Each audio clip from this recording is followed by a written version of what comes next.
موت ایک ایسا دروازہ ہے کہ اس دنیا کے بعد حقیقی حیات جس سے ملتی ہے۔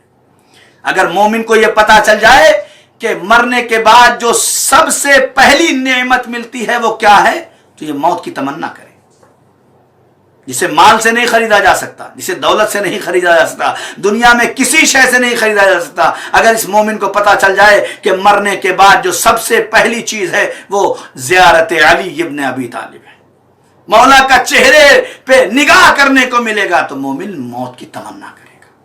موت زحمت نہیں ہے، موت نعمت ہے، موت عزت ہے۔ اس دنیا سے اس دنیا میں جانے کے لیے بس یہی ہے کہ جس کے پاس اس دنیا کے لیے کوئی فلسفہ موجود ہے وہ اس زندگی کو بھی ایسا گزارتا ہے تاکہ اس دنیا میں جانے کے بعد ایسی زندگی گزار سکے۔ بس جس کے پاس یہ ہے کہ مجھے اس دنیا کے بعد ایک زندگی گزارنا ہے، وہ اس زندگی کو بھی ویسے ہی گزارتا ہے۔ لیکن جس کے پاس اس دنیا کے بعد کوئی راستہ نہیں، وہ اس زندگی میں جیسے چاہے ویسے جی لیتے ہیں۔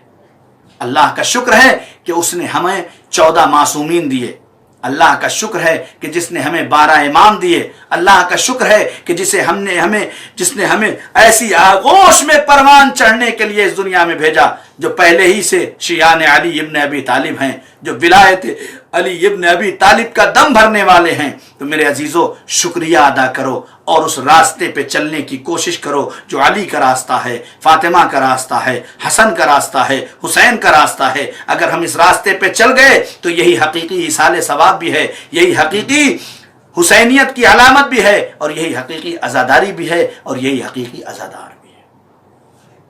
مجلسیں اس لیے نہیں ہوتی کہ صرف سن لیا جائے، مجلسیں اس لیے ہوتی ہیں تاکہ سن کر ہم حر بن جائیں۔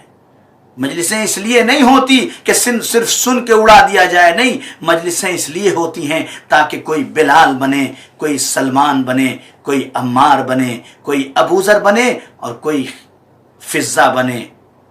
جب یہ بن جائیں گے تب امام کا ظہور ہو جائے گا۔ بس من مات ولم یعرف امام زمانہ ماتا میتتن جاہلیہ۔ دیکھو، اگر اپنے وقت کے امام کو نہیں پہچانا، کون پہچانوائے گا امام کو؟ یہی آغوش مادر پہچانوائے گی۔ ماں جیسا چاہے ویسے بچہ کو بنا دے، ماں پہچانوائے گی کہ تمہارا وقت کا امام کون ہے۔ کچھ وقت نکالیں اپنے بچوں کے لیے، کچھ تربیت کے لیے۔ وہ آدھا گھنٹہ بہت ہے، آدھا گھنٹہ اپنے بچوں کے لیے ماں سے خدا نے اتنے ثواب، اتنا اجر اسی لیے رکھا ہے کہ اپنے بچوں کے لیے، اپنی بچوں کی تربیت کے لیے کچھ وقت دیں۔ ادھر ادھر وقت ضائع کرنے سے بہتر ہے کہ اپنے بچوں کی تربیت کریں، اپنے وقت بچوں کو ناصر امام زمان بنائیں۔ اگر نہیں کر سکتے تو میدان محشر میں ہر ماں سے سوال کیا جائے گا کہ تم نے اپنے وقت کو اپنے بچوں پہ صرف کیا یا نہیں کیا۔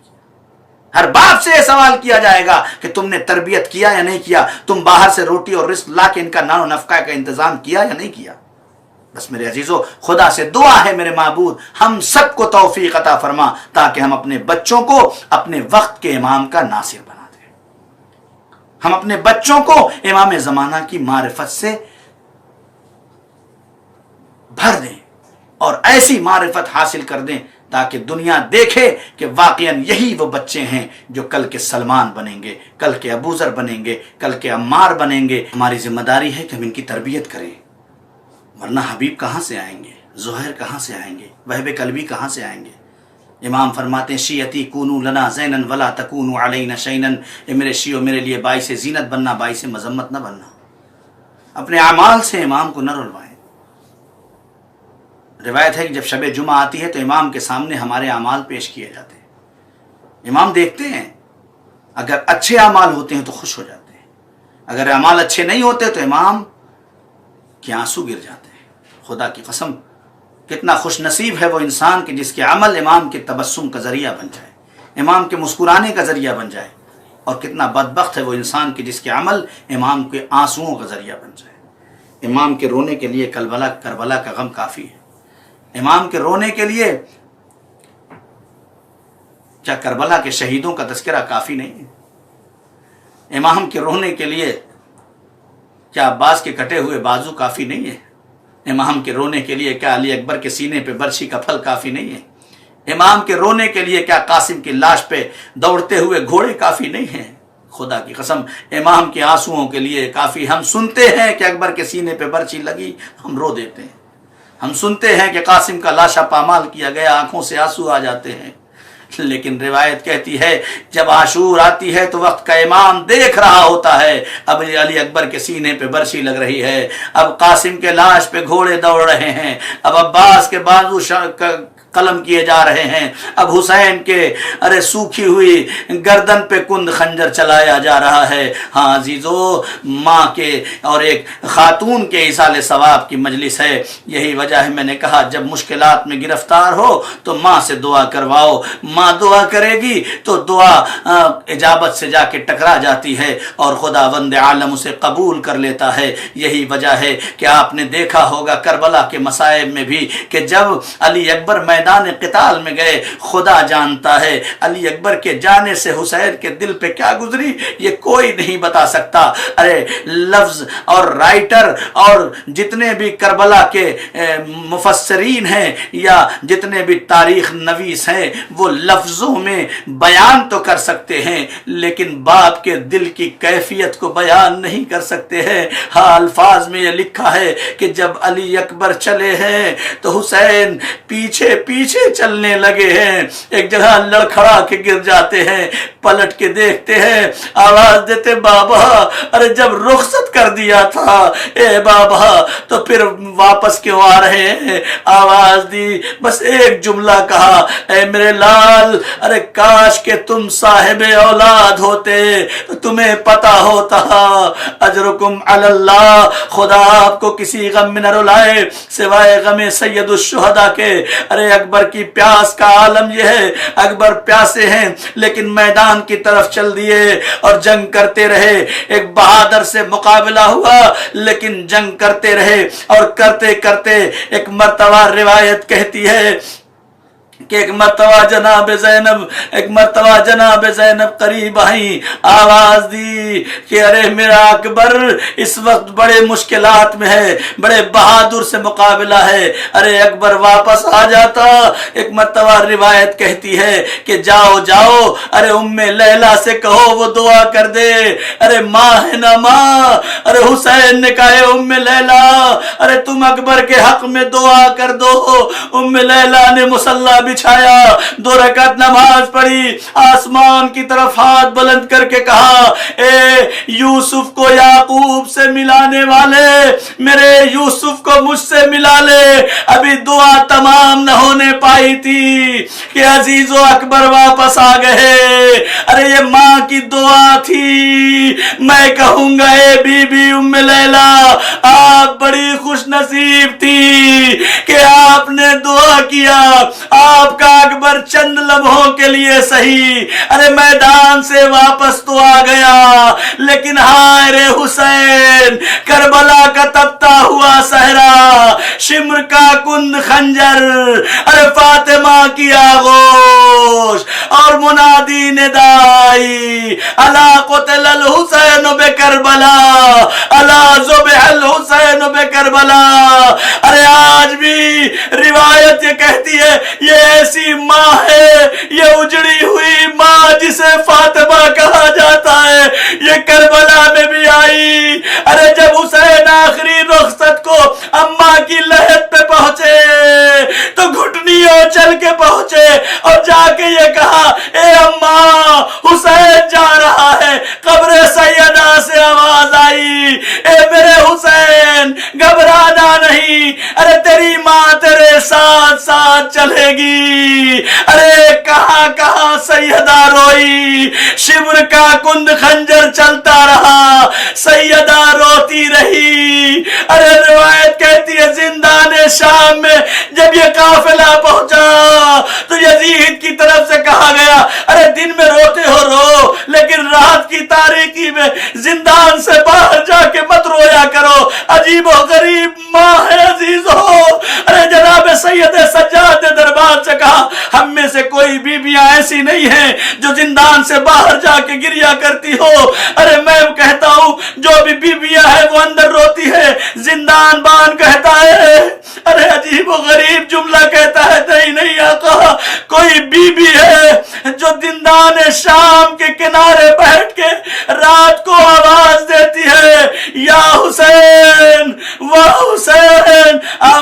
کہ آج اگر بی بی آئے گی تو مجھے بتانا رات کی تاریکی آ گئی. ایک مرتبہ ارے سید سجاد کے پاس آیا, زندان بان آیا, آنے کے بعد کہتا ہے مولا جلدی چلیے, وہ بی بی آ گئی ہے, آواز دیتی ہے واہ حسینہ, آئے میرا حسین پیاسا مارا گیا, آئے میرا حسین مظلوم مارا گیا.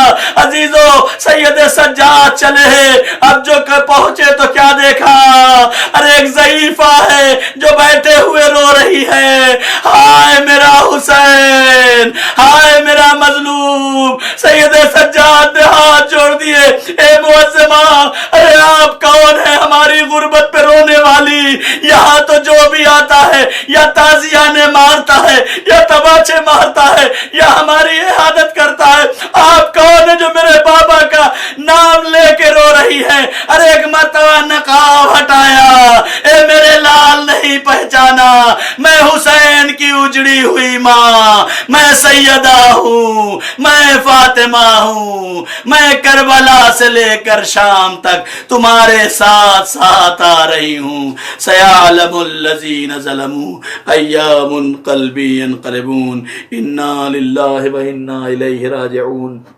رضا بقضائه وتسلیما لامره ربنا تقبل منا انك انت السمیع العلیم. پروردگار تجھے محمد و آل محمد کا واسطہ ہے, امام زمانہ کے ظہور میں تعجیل فرما, ہمیں ان کے اعوان و انصار میں شمار فرما. اے میرے اللہ تجھے محمد و آل محمد کا واسطہ جو بندگان خدا اس دنیا میں ہیں ان کے جان مال عزت آبرو کی حفاظت فرما. اے میرے اللہ تجھے محمد و آل محمد کا واسطہ جو یتیم غریب مسکین بیوائیں ہیں ان سب کے نام و نفقے کا غیب سے انتظام فرما. اے میرے اللہ تجھے محمد و آل محمد کا واسطہ جو یتیم اور غریب بچیاں ان سب کی شادی کا غیب سے انتظام فرما. اے میرے اللہ تجھے محمد و آل محمد کا واسطہ مرحومہ کو جوار رحمت میں جگہ عنایت فرما. میرے معبود حقیقی معرفت امام زمان ہم سب کو حاصل کرنے کی توفیق عنایت فرما. میرے معبود ہم جیسا چاہتے ہیں تو ہمارا ویسا اللہ ہے, ہمیں بھی ویسا بندہ بنا دے جیسا تو چاہتا ہے. میرے معبود جب تک زندہ رہیں اہل بیت کے کام آئیں, جب اہل بیت کے راستے سے ہٹنے لگیں تو اس دنیا سے اٹھا لینا. میرے معبود پہلی اور آخری دعا امام زمانہ کے ظہور میں تعجیل فرما, ہمیں ان کے اعوان و انصار میں شمار فرما. ربنا تقبل منا انک انت السمیع العلیم. آپ حضرات سے التماس ہے سورہ حمد 3 سورہ اخلاص کی تلاوت فرما کر مرحومہ ذاکر فاطمہ بنت شکیل حسین کی روح کو حساب سکینہ کا تھا نوحہ بھائی قید خانے, سکینہ کا تھا نوحہ بھائی قید خانے میں, سکینہ کا تھا نوحہ بھائی قید خانے میں, سکینہ کا تھا نوحہ بھائی. ظلم آدھا نے کیا ہم پہ یہ کیسا بھائی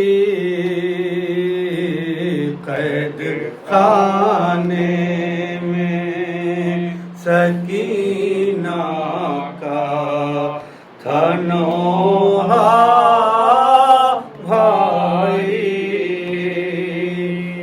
چھوڑ کر ہم کو مدینے جو چلے جاؤ گے,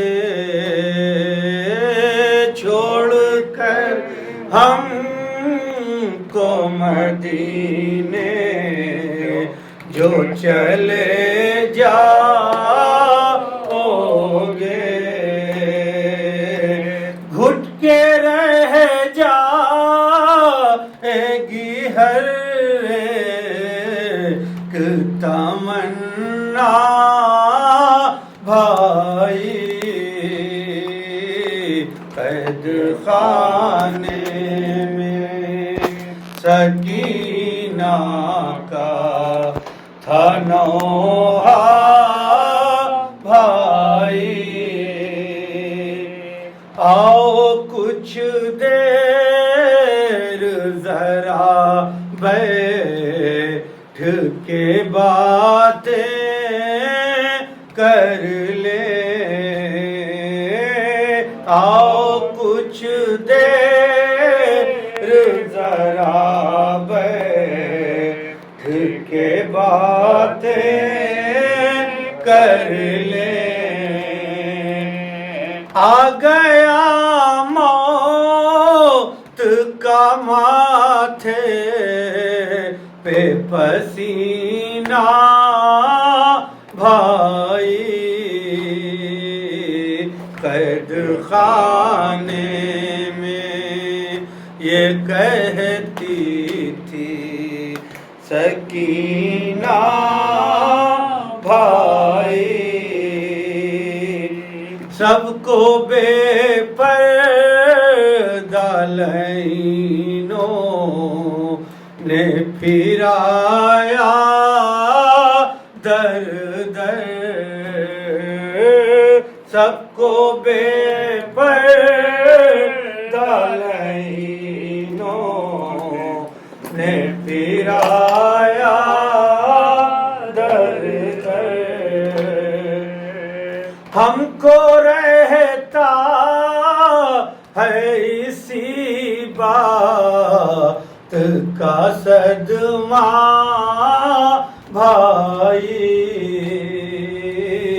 قید خانے میں یہ کہتی تھی سکینہ بھائی،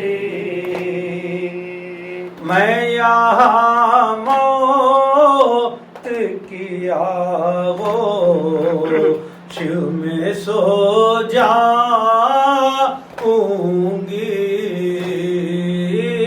میں یہاں موت کی آغوش میں سو جاؤں گی، سب مدینے میں میرا دیکھیں گے رستہ بھائی، قید خانے میں یہ کہتی تھی سکینہ بھائی، جب مدینے سے پلٹ کر کبھی شام نہ ہو، جب مدینے سے پلٹ کر کبھی شام نہ ہو، ساتھ باجی کو میری قبر پہ لانا بھائی، قید خانے میں یہ کہتی تھی سکینہ بھائی، موت آ جاتی اگر کر وہ بلا میں ہم کو، موت آ جاتی اگر کر وہ بلا میں ہم کو، میرا اصغر تو میرے ساتھ میں ہوتا بھائی، قید خانے